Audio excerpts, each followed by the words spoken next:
Good morning dear student. Today's topic is reflection of sound. Sound का reflection कैसे होता है। Sound bounce off a solid और a liquid like a rubber ball bounced off a wall. जैसे एक rubber ball किसी wall से टकरा करके क्या होती है, बाउंस हो जाती है, वैसे ही साउंड भी क्या करती है, किसी सॉलिड या लिक्विड से टकराने के बाद क्या होती है, बाउंस होती है। Like light, sound get reflected at the surface of a solid or a liquid as follow the same law of reflection as you have studied in earlier classes। जैसे रिफ्लेक्शन के जो रूल्स हैं, laws हैं, उनके according ही sound भी क्या करती है, रिफ्लेक्ट होती है जब वो किसी सॉलिड या फिर किसी लिक्विड के सरफेस से टकराती है। The direction in which the solid sound is incident and is reflected make equal angle with the normal to the reflecting surface at the point of incident and uh, the three are in same plane। यानी कि जब कोई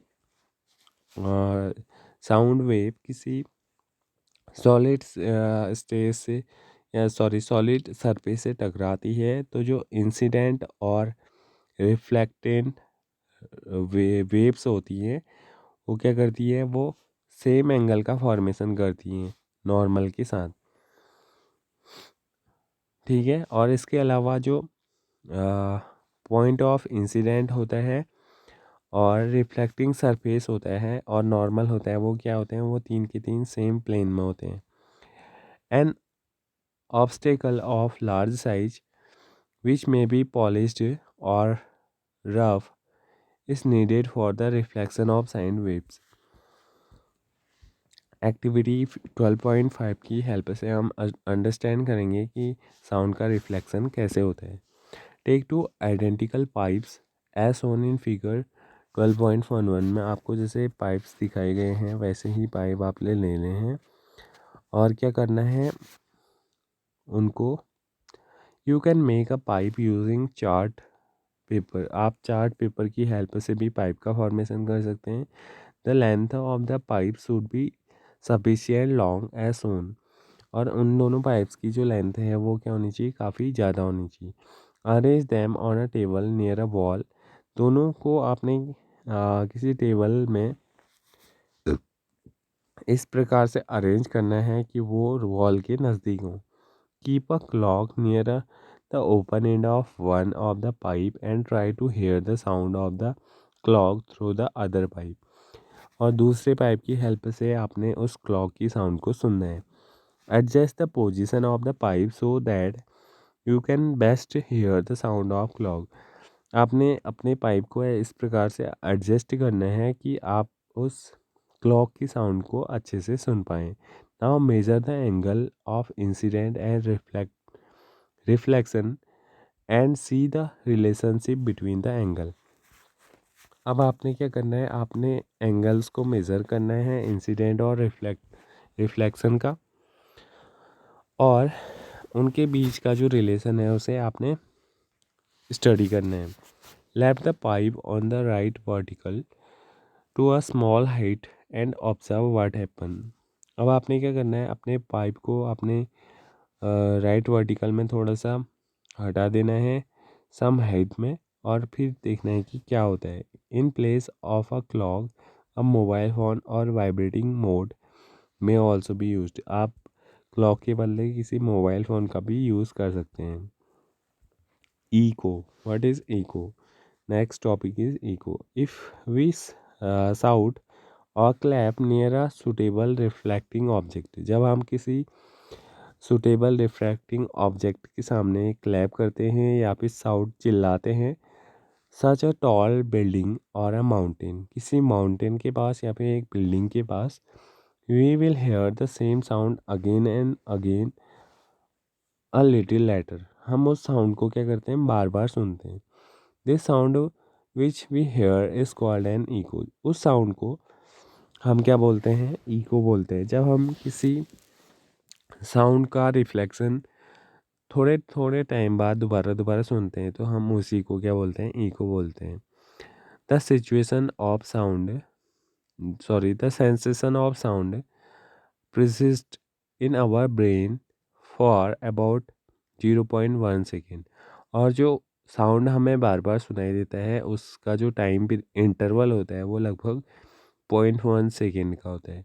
to hear a distinct echo the time interval between the original sound and reflected one must be at least 0.1 second. तो किसी भी sound का हमने अगर रिफ्लेक्टेंट को सुनना है तो हमें लगभग उनके बीच का जो डिस्टेंस होना चाहिए वो कितना होना चाहिए, 0.1 सेकेंड होना चाहिए। If we take the speed of sound to be 344 metre per second at a given temperature से at 22 degree Celsius in air, the sound must be go to be obstacle and reach back to the air of the listener on reflection after 1 second. Hence, the total distance covered by the sound from the point of generation to the reflecting sound and back should be least 34.4 meter. Thus, for hearing distinct echoes, the minimum distance of the obstacle from the source of the sound must be half of this distance, that is 17.2 metre. यानी कि किसी भी object का अगर हमने ई को सुनना है तो उसके लिए जो डिस्टेंस होनी चाहिए रिफ्लेक्टिंग और साउंड प्रोड्यूसिंग सोर्स के बीच की वो कितनी होनी चाहिए, 17.2 metre. This distance will change with the temperature of air. ये जो डिस्टेंस है ये चेंज हो सकती है, टेम्परेचर कितना है एयर का। इको में be heard more than once due to successive और मल्टीपल रिफ्लेक्शन। और ये साउंड हमें केवल एक बार या उससे ज़्यादा बार भी सुनाई दे सकती है। The rolling of the thunder is due to the successive reflection of the sound from a number of reflection surfaces such as the cloud and the land.